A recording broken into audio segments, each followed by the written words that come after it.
When I was a teenager, I often drove too fast for my own good. When I reached about 23, I decided to drive like an adult. I thought, from now on, I'm going to drive 10 kilometers over the limit. No more, no less. I figure that's a responsible decision. So about 3 months later, I'm driving down the 401, doing my 110 as I should be. Cars are zipping past me, going 120, 130. Like, okay, 110 is the right speed. Good, good. Well, then a police officer blows by me. It's fine, it's fine. 110 is the right speed. Keep going, it's fine. So I'm going along. Well, then the police officer gets over to the right lane, starts slowing down. The cars behind him start slowing down. Until the speed dips under 110. And I say to myself, well 110 is still the right speed. So I get over to that left lane. And I start inching past these cars. They're going, 107, 108, I'm inching past slowly, until finally, I inch past that police officer. And then the lights went on, both in my head and on his car. Good evening, Mr. Event Toastmaster. Fellow Toastmasters, most welcome guests. The problem I had that day was I had the wrong model in my head. I didn't understand what was really going on. I wasn't seeing what was there. Instead, I had this constructed model, and I was looking through those glasses at the situation. I want to return to the story in a minute. I want to make sure we're all very clear when I'm talking about models. We make a lot of decisions every day. Things come at us very fast, very furious. We make decisions like that. We don't really think about them. Our intuition takes over, we say.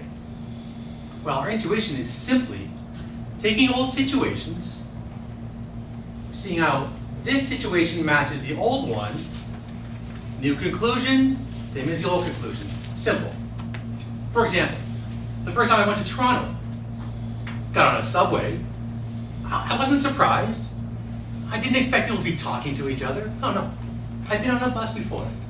I had this bus model, as it were, and I just applied it to the new situation. Okay. Seems very similar. I just grab a bowl, sit down, mind my own business. And keep in mind, I didn't think about it. I didn't think, whoa, this subway looks a lot like a bus. What did I do when I was on a bus? Oh, yeah, I remember. No, I didn't think that. My intuition took over. I used the model. And it worked. I got the right conclusion for the new situation. Perfect. My wife buys new glasses. And she asks, do these glasses make my eyes look buggy? Very quickly, my brain goes to the, does this dress make me look fat model? Honey, those are the best glasses I've ever seen. You look fantastic in those. I don't actually go back to the original situation and think, she's not asking me about how the glasses look. She's just looking for a compliment. She spent more money than she should have on these glasses, and she wants me to say, you know what, that was a good decision. You look very good in those glasses. I don't go through all that, but I know, because of the model, that's the answer. And it works. Most of the time, our models work just fine. Unless they're wrong, of course. As it was with my driving situation. And I realized it fairly quickly after the officer pulled me over that I had the wrong model. And in this situation, I realized what the right model was. See, the model I had in my head was that this is a question of integrity. In my head, the officer was speaking to me, asking me, hey, how fast do you drive, young man? Well, 110. I've been driving that way for 3 months now. But it was the wrong model. It wasn't about integrity. No, he was the good shepherd. He was out there shepherding the flock. While he was out there on that road, you would drive no faster than him. And shortly afterwards, I realized the right model, and I recognized that. But I never forgot the lesson. The lesson I learned that day, and it hit me like a bolt of lightning. Because I understood at a basic level the idea of models. But the question that hit me was, well, what do you do when you have the wrong model? And this is important.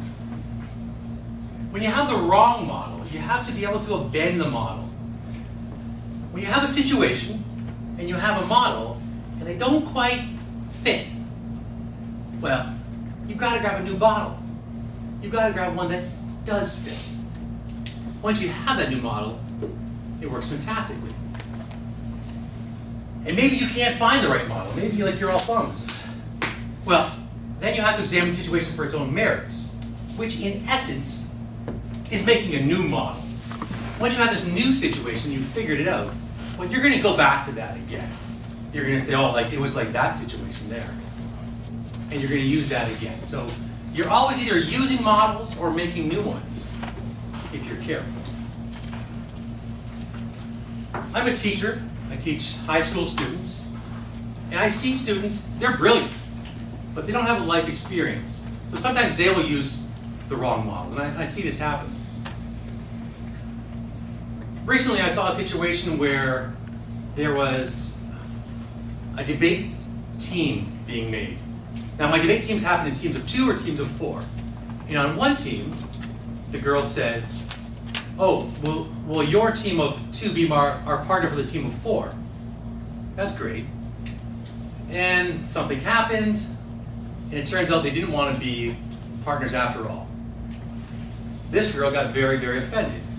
Of course, her model was, it's like we got engaged. The other model, of course, was simply like, well, it's like we're playing euchre or something. There's no real commitment here. We debate together, we don't debate together.